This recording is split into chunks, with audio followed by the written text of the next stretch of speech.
है। कौन सा ऐसा ठीक बात है पंडिता साहब, ये अलग थोड़ा सा विषयांतर हो रहा है। सवाल इस बात का है ना कि जब आपको भी ये खुद महसूस होता है एक पार्टी के प्रवक्ता के तौर पर कि अगर कांग्रेस के लोग ऐसे जा रहे हैं तो मजबूती कहीं ना कहीं तो बीजेपी को मिलेगी, और फिर आप उन पर आरोप लगाते रहिए कि उन्होंने ईडी लगा दी, सीबीआई लगा दिया, या क्या हुआ क्या नहीं हुआ, किसके सपने में क्या आया, कौन नींद में कोई सपना देख गया, कोई खुली आंखों से सपना देख गया, लेकिन अल्टीमेटली तो उनका गोल पूरा हो रहा है ना। अरविंद भारद्वाज, कुछ कहना चाहते हैं आप?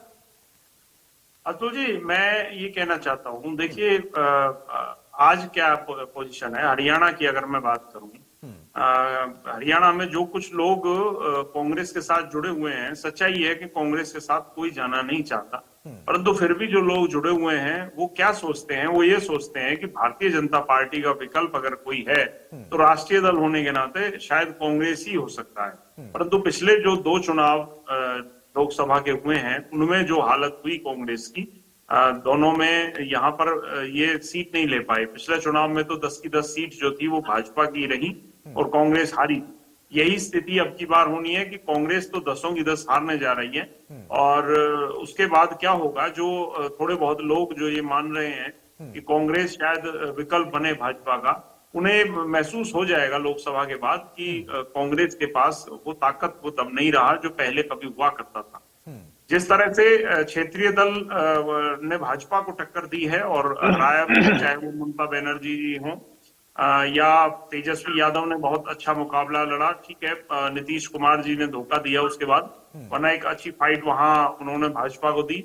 इसी तरह अरविंद केजरीवाल ने दिल्ली और पंजाब में, और लोकसभा के बाद जो लोग आज कांग्रेस के साथ हैं वो ये मानेंगे कि भाजपा को हरियाणा में अगर कोई टक्कर देगा तो दुष्यंत चौटाला जी देंगे, क्योंकि यंग है। बात है अरविंद भाई ठीक है, दुष्यंत चौटाला देंगे टक्कर, बिल्कुल सही बात है, लेकिन राजनीति में ना इसको धोखा नहीं कहते हैं, इसको गठबंधन कहते हैं, जो आपने भी थोड़े दिन पहले अभी तक किया था। बहरहाल गर्ग साहब, एक टिप्पणी आपकी, उसके बाद आ रहा हूं बेदी साहब। एक मिनट मुझे दे दीजिए जल्दी से मैं एक चीज बड़ी क्लियर कर दूं जो आपने बात की। आ रहा हूं गर्ग साहब, आ रहा हूं।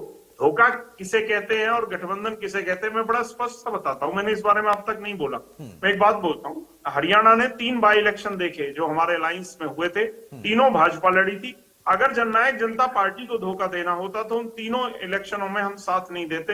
हम तीनों के तीनों इलेक्शन में भारतीय जनता पार्टी के साथ खड़े, जबकि इनके ही उम्मीदवार लड़े थे, हमारा कोई उम्मीदवार उन तीनों बाई इलेक्शन में नहीं लड़ा। हमने तीनों उम्मीदवारों का इनका साथ दिया। अब बात थी भाजपा की, भाजपा को अपने आप को सिद्ध करना था इस चुनाव में, हमने उनका साथ दिया। अब उनको बताना था, यहाँ पर 10 की जो सीटें थी, जो सबको पता है कि किस तरह से जो हमारी जो मांग थी, परंतु भारतीय जनता पार्टी 10 की 10 पर लड़ना चाहती थी। तो ये जननायक जनता पार्टी ने कहीं किसी तरह से कोई धोखा नहीं किया। हमने तो तीनों के तीनों बाई इलेक्शन में ठीक बात है, अच्छी बात है, लेकिन जिनका आपने जिक्र किया था ना, उनका नाम पलटू राम है। वो कब पलट जाते हैं उनको खुद को नहीं पता होता है, इसीलिए उनको नीतीश कुमार कहते हैं। बहरहाल